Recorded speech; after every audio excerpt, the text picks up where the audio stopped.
My new book is Edge of Eternity. It's the third book in my trilogy about the 20th century.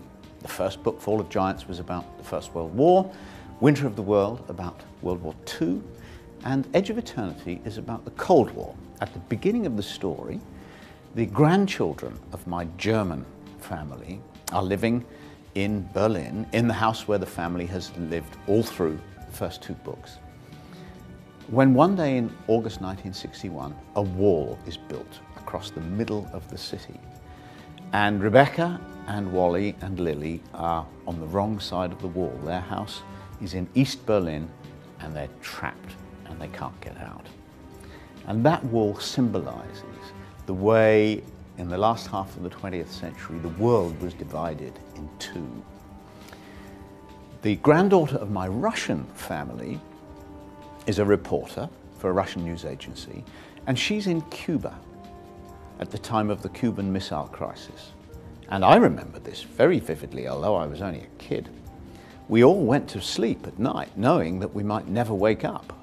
Nuclear war between the Soviet Union and the United States might break out at any second, and we might all be destroyed in a great flash and a bang.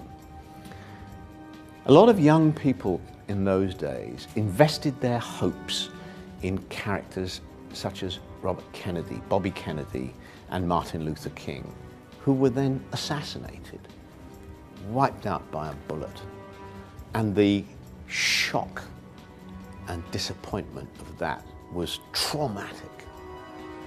And then finally, towards the end of Edge of Eternity, a group of people in the Kremlin who are reformers and who want to change the Soviet Union start, after decades of defeat, they start actually to make progress.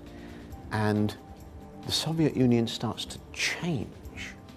And the rest of us can't believe that it's really happening.